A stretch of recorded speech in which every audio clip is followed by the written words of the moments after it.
Why do certain moments of renewal feel beautiful and frightening at the same time? Why does life sometimes begin returning before a person fully trusts it again? Because this is not a message about optimism, no. This is a message about spring. And there is a difference. You see, winter changes people. Not always dramatically, no. Sometimes so slowly that the person barely notices it happening. A difficult season arrives, then another, then another. And little by little, the nervous system begins adapting itself to contraction. Life becomes smaller, quieter, more functional.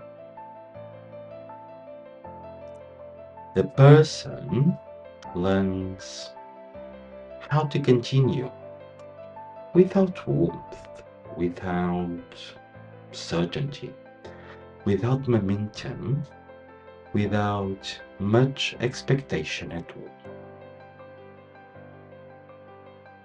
And this happens not because they are weak, no, because survival requires adjustment. And eventually the adjustment begins feeling normal.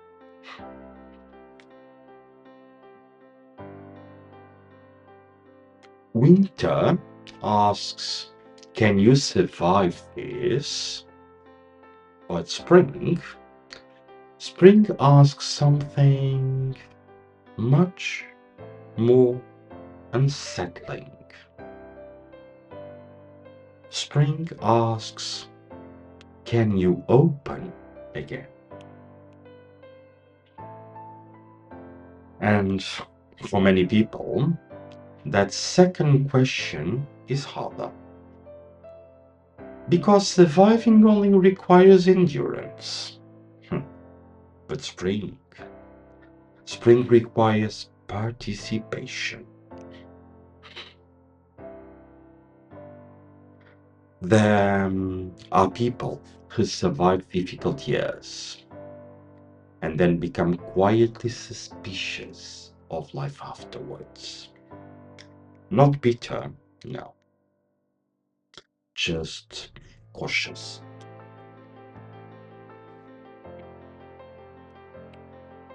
Because after enough disappointment, even hope can begin feeling dangerous. The body remembers what collapse felt. The body remembers what uncertainty felt like. The body remembers what emotional exposure once cost. So, when life begins softening again, part of the self hesitates.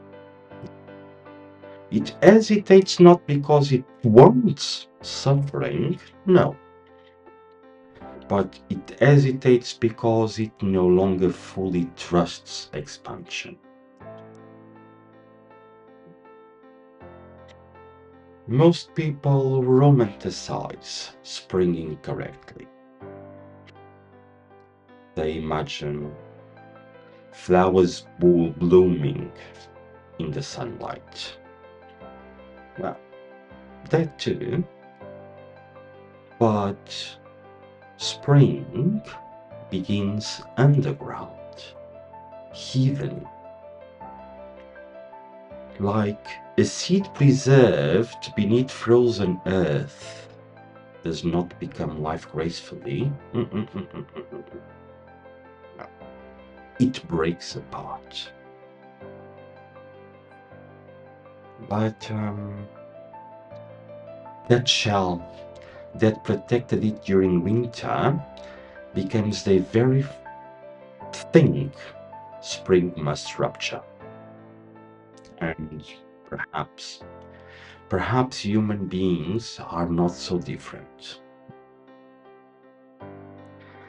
Because there are moments in life where the structure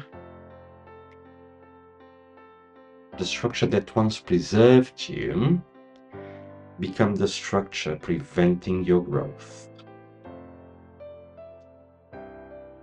There is a particular kind of pain that belongs only to spring. It is not the pain of collapse, no. It is the pain of reopening. The pain of feeling circulation return to places that adapted themselves to numbness. Yes, because after a prolonged winter, even beauty can feel overwhelming. Even joy can feel unfamiliar. Even possibility can feel emotionally unsafe. A person becomes so accustomed to enduring that aliveness itself begins feeling destabilizing. This is one of the quiet dangers of winter. A person can become so skilled at surviving that survival itself becomes identity. They know how to continue. They know how to function. They know how to endure. They know how to preserve themselves through difficulty. But openness, desire, participation, those things feel very distant,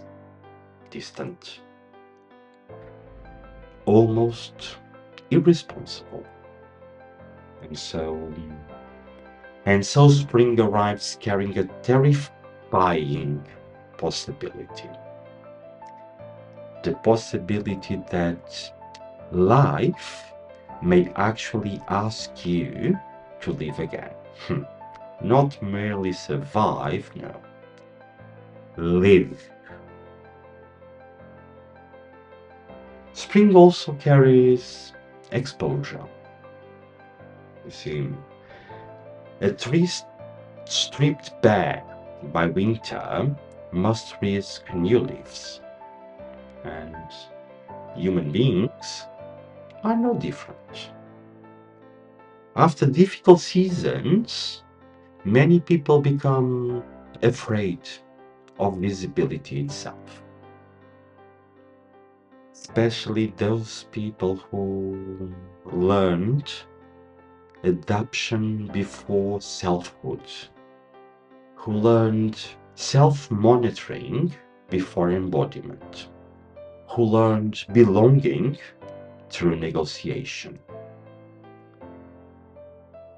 Part of them quietly fears, what if I disappear inside visibility again? That fear is real. That fear is real because many people know what it means to abandon themselves in order to remain acceptable. Perhaps, perhaps this is the deepest truth about winter. About spring. Is that spring requires permission. Not permission from the world, no. Permission from oneself. Permission from yourself. Permission to care again, to want again, to dream again, to participate again. All these without immediately preparing for disappointment. This happens because after enough winter, many people unconsciously continue living as if joy must always be temporary, as if warmth must always be borrowed, as if collapse is always waiting nearby. And then spring gently asks, what if life is trying to return to you now? But note that spring is not passive. It is not merely feeling inspired, or feeling emotional, or feeling hopeful. No. Spring is where movement returns. This is the season where the person slowly begins applying what winter taught them, rebuilding structure, returning rhythm to life, and allowing direction to become behavior again. Not frantically, no. And not even performatively, no. Simply, honestly. Like someone relearning how to inhabit their own existence. Not everything that looks alive is truly rooted. Some people force spring. They rush reinvention. They rush visibility. They rush expansion. They rush transformation. They rush all these things because they fear stillness. But forced blooming creates fragility. Real spring is way quieter than that. Real spring is more grounded,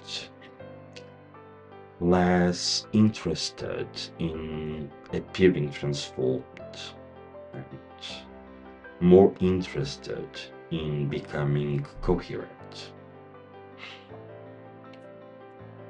Spring is terrifying for the exact same reason it is beautiful. Something inside you must open again. A seed must split. A tree must risk leaves. A person must risk life. And none of those things are emotionally neutral. No, they're not. Because spring is not decoration added to winter. No. It is winter releasing its grip from the inside. And perhaps this is what spring truly is. Not explosive transformation, no. Not forced positivity. Not emotional theater. Perhaps spring is just light returning carefully to places that spend too long learning how to survive the cold. A person, laughing again without forcing it. A person feeling warmth again without distrusting it immediately. A person wanting something again without apologizing for it. It is life beginning slowly, carefully to trust itself again.